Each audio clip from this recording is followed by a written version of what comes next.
Уважаемый президент Рамафоза, дамы и господа, дорогие друзья, рад приветствовать представителей государственной структуры бизнеса, экспертов и отраслевых специалистов, которые собрались на встречу делового форума в рамках БРИКС.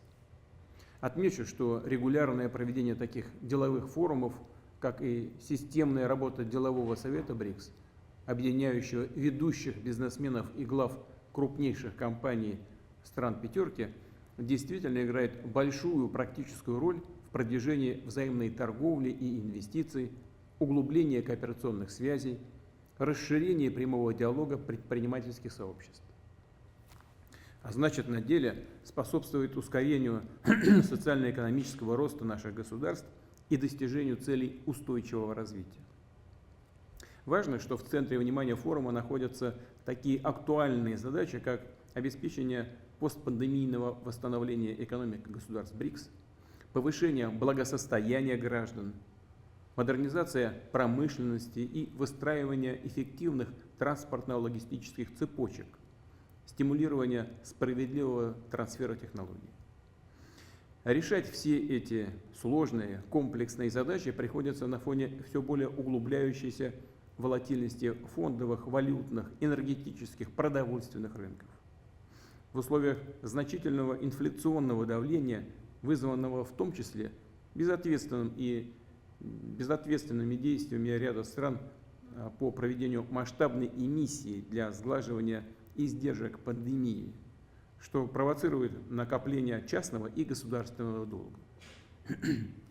Серьезное негативное влияние на международную экономическую ситуацию оказывает и нелегитимная санкционная практика, незаконная заморозка активов суверенных государств, а по сути попрание всех базовых норм и правил свободной торговли и экономической жизни, которые еще не так давно казались незыблемыми. Прямым следствием этого стали дефицит ресурсов, усиление неравенства, подъем безработицы, обострение других хронических проблем мировой экономики. Взвинчиваются цены продовольствия на базовые сельхозпродукты и зерновые культуры, от чего страдают в первую очередь наиболее уязвимые и бедные страны. Важно, что в таких условиях государства БРИКС усиливают взаимодействие, и наша совместная работа по обеспечению экономического роста и устойчивого развития приносят конкретные осязаемые результаты. Сообща запускаются все новые инфраструктурные и инвестиционные проекты. Растут товарные обмены, расширяются отраслевые контакты. Главное, мы сотрудничаем на принципах равноправия, партнерской поддержки, уважения интересов друг друга. И в этом суть устремленного в будущее стратегического курса нашего объединения. Курса, отвечающего чаяниям основной части мирового сообщества, так называемого глобального большинства. Цифры говорят за себя. За прошедшее десятилетие взаимные капиталовложения государств-членов БРИКС увеличились в 6 раз. В свою очередь, их инвестиции в целом в глобальную экономику выросли в 2 раза, а совокупный экспорт достиг 20% от общемирового показателя. Что касается России, то наш торговый оборот с партнерами по БРИКС прибавил 40,5% и составил рекордные более 230 миллиардов долларов. А в первом полугодии текущего года, в сравнении с аналогичным периодом 2022 года, он вырос на 35,6%, до 134,7 миллиарда долларов. Отмечу и то, что доля стран объединения, в которых проживает более 3 миллиардов человек, достигла в мировом ВВП почти 26%. А по паритету покупательной способности пятерка обходит группу 7.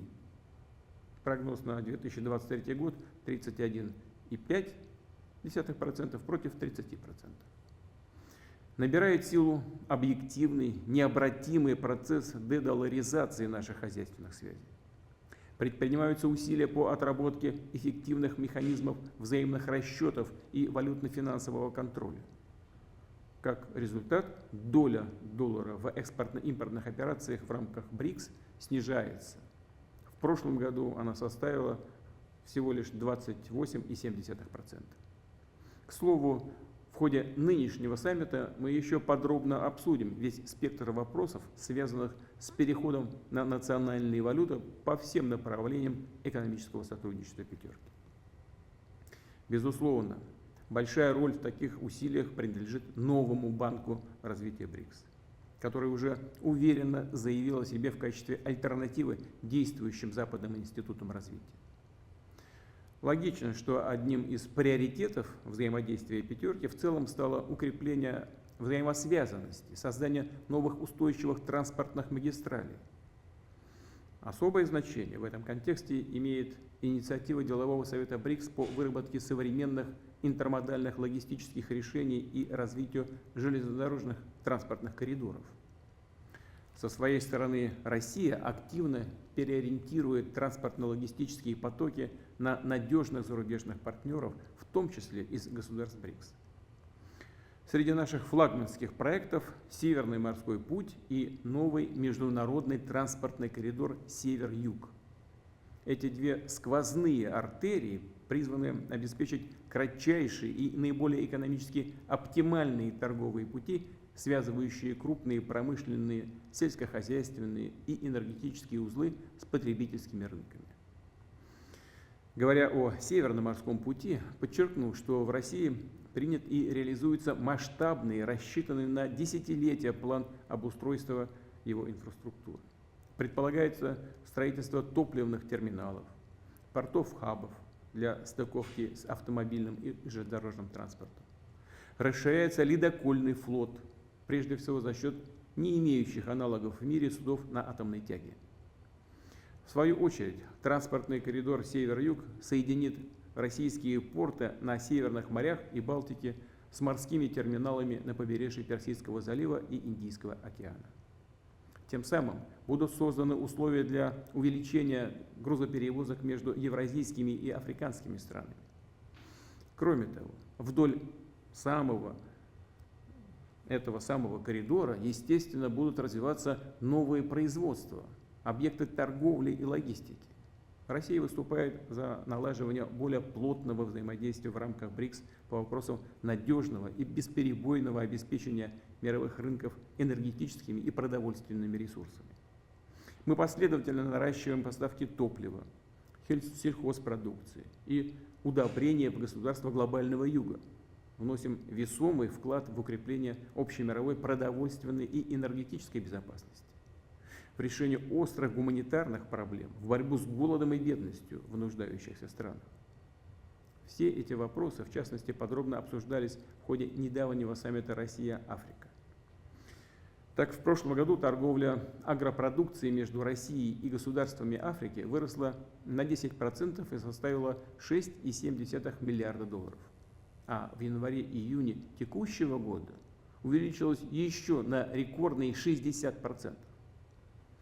Наша страна является и будет оставаться ответственным поставщиком продовольствия на африканский континент. Экспорт российских зерновых в Африку в 2022 году составил 11,5 миллиона тонн, а за первые 6 месяцев 2023 года уже почти 10 миллионов тонн.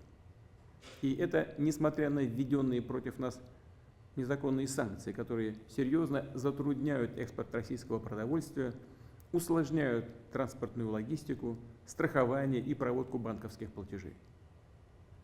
Россия намеренно чинят препятствия в поставках зерна и удобрений за рубеж и при этом лицемерно обвиняют нас в сложившейся кризисной ситуации на мировом рынке.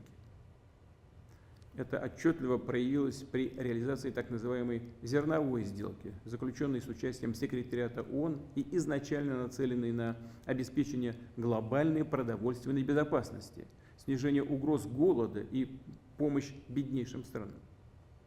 Мы неоднократно обращали внимание на то, что за год в рамках сделки из Украины было экспортировано в общей сложности 32,8 миллиона тонн грузов, из которых более 70% поступили в государства с высоким и выше среднего уровня доходов, включая прежде всего Евросоюз.